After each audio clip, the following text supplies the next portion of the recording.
السلام علیکم، میں ہوں غوث سیوانی۔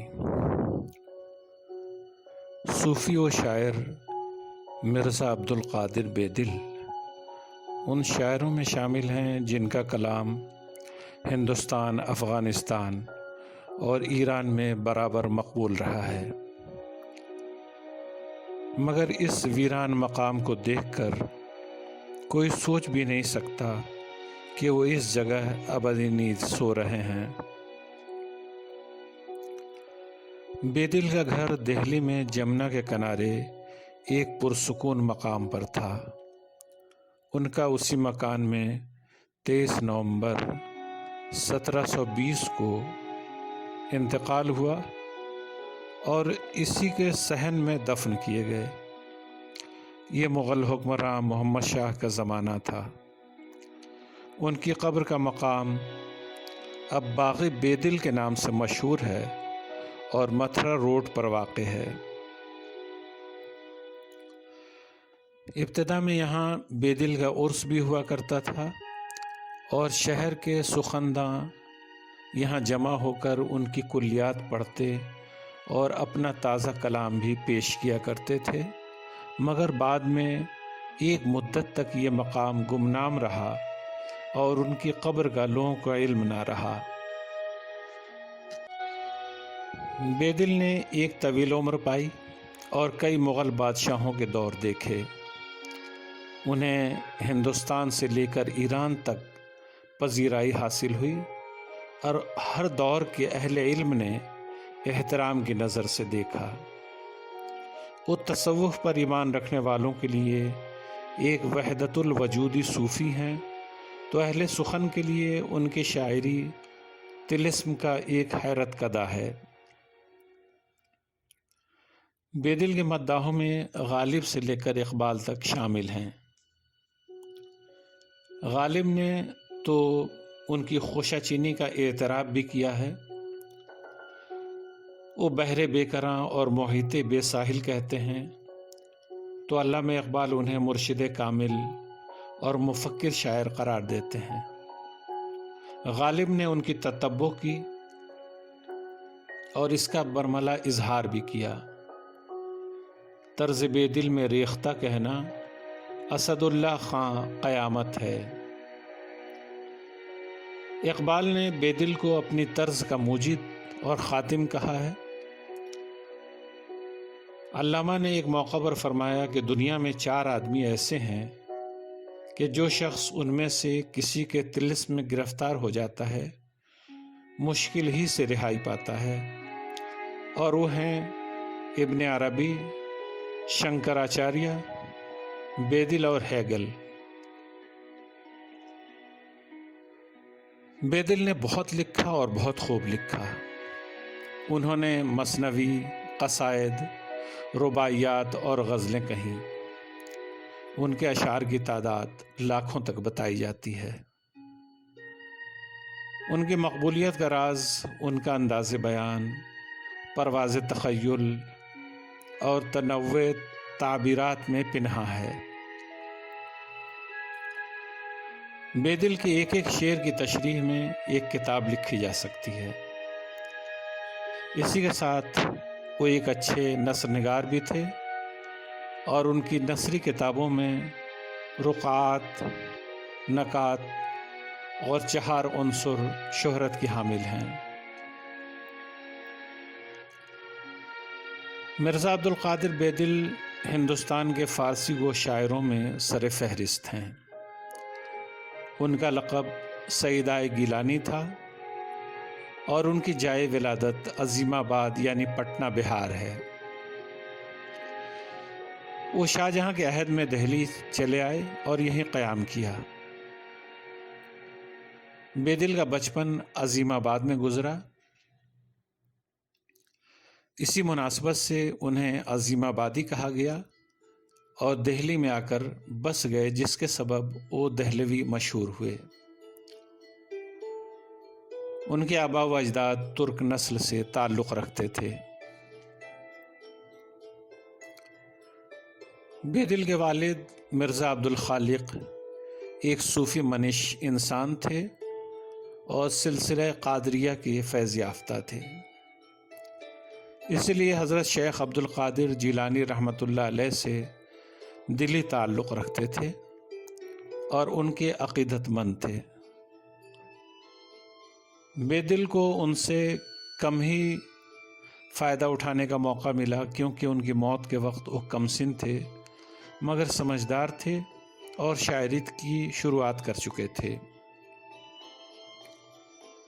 انہوں نے والد کے غم میں کچھ اشعار بھی کہے ہیں۔ بے دل کو بچپن سے ہی پاکیزہ دینی ماحول ملا، لہٰذا ان پر تصوف کے اثرات بہت نمایاں تھے۔ انہوں نے لڑکپن میں ہی قرآن کریم حفظ کر لیا تھا اور فارسی و عربی زبان و گرامر کی تعلیم حاصل کر چکے تھے۔ بعد میں پٹنہ کے ایک مدرسے میں تعلیم مکمل کی۔ مرزا فطری طور پر ذہین، طباع، موزوں طبع اور حسن پرست تھے۔ ایک اچھے شاعر کے لیے یہ تمام خوبیاں لازمی ہیں۔ سونے پہ سہاگا، زبان و قدرت اور بدیہہ گوئی۔ تذکرہ نگاروں کے مطابق ان کی اپنے ایک ہم سبق سے دوستی تھی جس سے وہ انسیت رکھتے تھے۔ یہ دوست اپنے منہ میں اکثر لونگ رکھتا تھا جس کے سبب خوشبو آتی تھی۔ آپ نے اسی کے لیے رباعی موضوع کی: یارم ہرگہ در سخن می آید، بوئے عجبش از دہن می آید، این بوئے قرنفل است یا نگہت گل، یا رائحہ مشک ختن می آید۔ یہ رباعی بے دل نے 10-12 سال کی عمر میں کہی تھی۔ یہ مصرے بتاتے ہیں کہ وہ شاعری کا جوہر قدرت کی طرف سے لے کر آئے تھے۔ یہ ان کی شاعری کی ابتدا تھی۔ بے دل نے ابتدا میں اپنا تخلص رمزی رکھا، مگر گلستان سعدی کے مطالعہ کے دوران ایک مصرع نظر سے گزرا: بے دل از بے نشاں چے گوید باز۔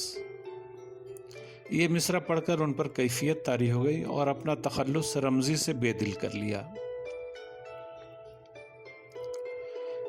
بے دل پر تصوف کے اثرات جن لوگوں کے سبب مرتب ہوئے ان میں ان کے والد مرزا عبد الخالق اور چچا مرزا قلندر شامل تھے، جو خود بھی صوفیانہ مزاج رکھتے تھے اور اکثر صوفیہ و اہل اللہ کی خدمت میں آپ کو ساتھ لے کر آیا جایا کرتے تھے۔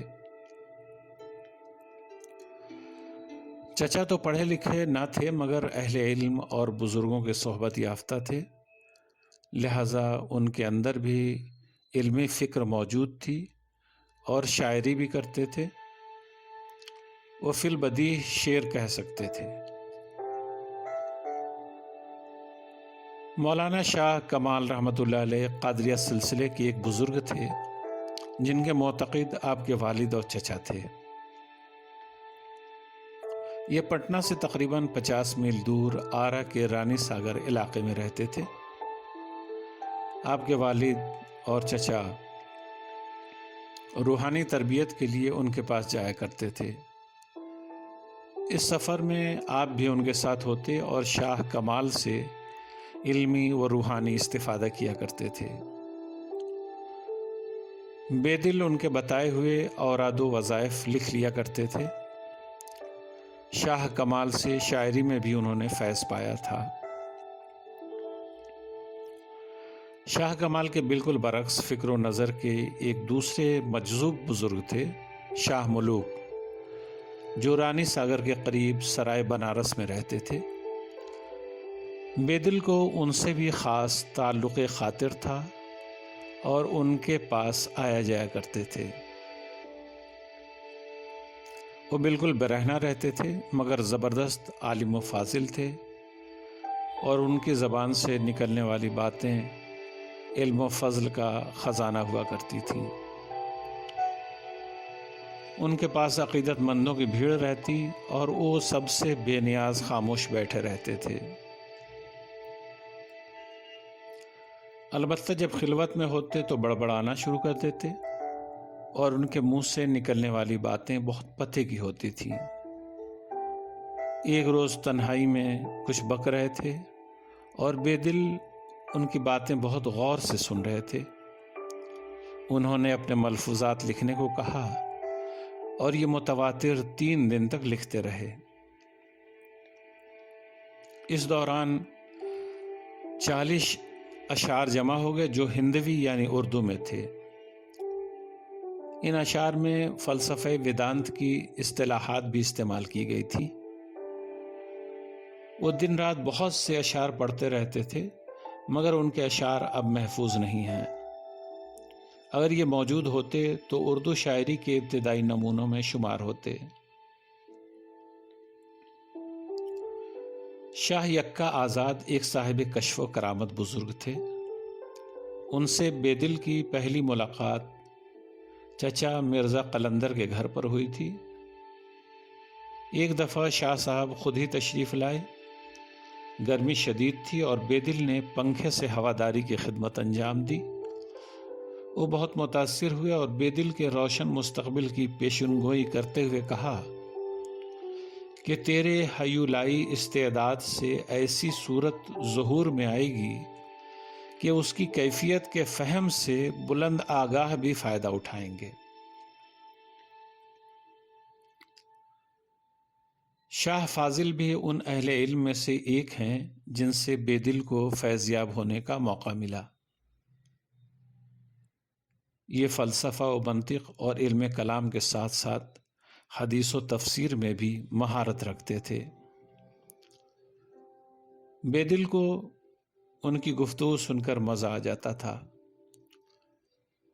وہ اس بارے میں اپنی کتاب چہار عنصر میں لکھتے ہیں کہ جو نشہ میں نے آپ کے کیفیت تکلم سے اخذ کیا، 1000 دور ساغر فکر سے بھی حاصل نہیں ہوتا۔ بے دل انہیں اپنے اساتذہ میں شمار کرتے ہیں اور ان کی نظم و نثر کی تعریف کرتے ہیں۔ ان کی محفل میں اکثر تصوف کے رموز پر گفتگو کی جاتی تھی۔ بے دل 17 سال کی عمر میں جب اپنے ماموں مرزا ظریف کے ساتھ ساتھ تجارت کی غرض سے اڑیسہ کے شہر کٹک گئے تو یہاں آپ کی ملاقات شاہ قاسم سے ہوئی۔ انہیں علماء کرام قطب زماں اور علامۃ الدہر کہتے تھے۔ شاہ صاحب گفتگو کے فن میں ماہر تھے اور اپنی گفتگو میں اشعار کا برجستگی سے استعمال کیا کرتے تھے، اور بے دل کو بھی اس کی تلقین کیا کرتے تھے۔ ان کے کہنے پر بے دل نے صوفیہ کے ملفوظات جمع کیے اور دیباچہ میں 62 اشعار لکھے۔ اسے شاہ صاحب نے پسند فرمایا۔ بے دل نے ان سے نظم و نثر میں اصلاح لی تھی۔ بزرگان دین اور تصوف کے بارے میں جانکاری کے لیے آپ ہمارے YouTube چینل کو ضرور سبسکرائب کریں تاکہ ہر ویڈیو کی جانکاری آپ کو سب سے پہلے مل سکے۔